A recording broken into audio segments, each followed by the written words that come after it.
Et alors,จะห้องดร.ซิซิเลียห้องซิซิเลียแล้วสนใจแล้วว่าเราจะไปเฮ็ดยา quand ils mettent de l'herbe dans les petits trucs comme ça. Il y a une association de paysans qui s'appelle Lao Farmers Product et ils sont en contact avec Magasin du Monde si vous êtes pas confié.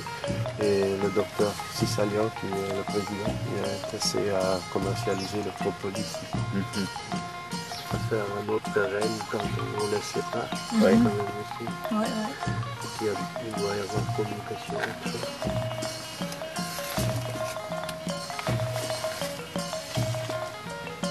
Donc le couvain, il est ici en fait.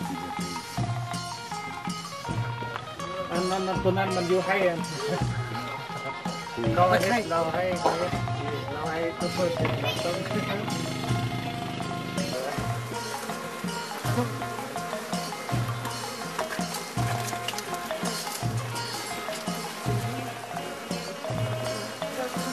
Qui sème. Pas, non. Ils devraient le faire.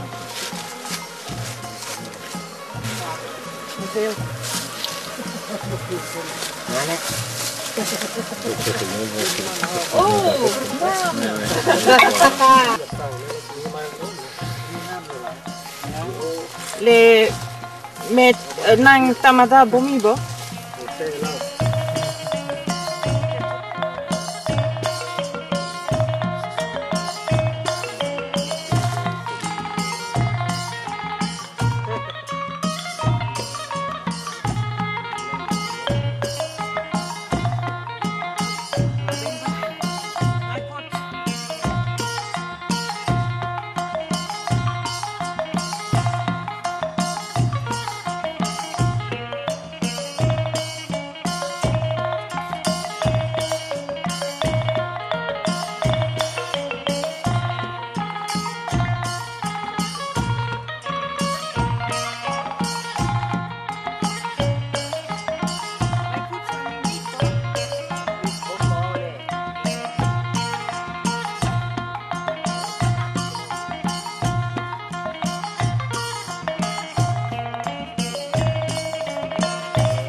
Des bananiers, de l'ananas, papaya avec galanga. Tu vois les plantes ici, c'est le galanga dont les fruits peuvent se vendre aux marchands chinois. C'est une des produits médicaux utilisés dans la pharmacopée chinoise.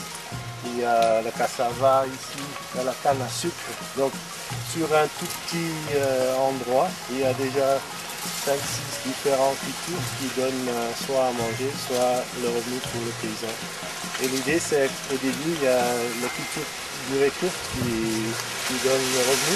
Et à long terme il y a des cultures pérennes comme le mangue, le galanga, les arbres fruitiers, le fruit de jacquier, le guava, le pamplemousse là. C'est toute une association.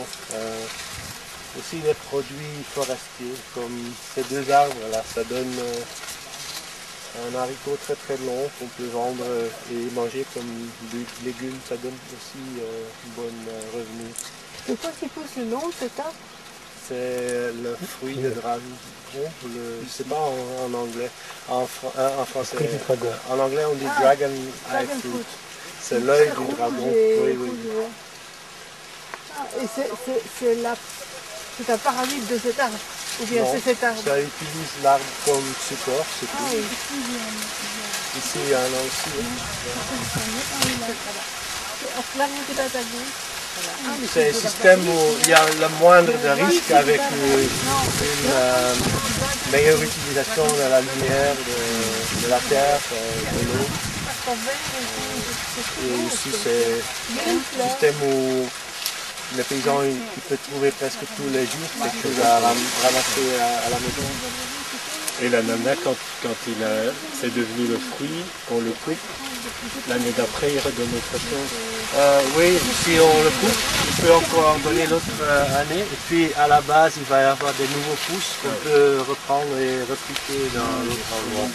Donc on peut même suivre la rotation. Comme ça. Oui. On peut même suivre la rotation des champs de riz.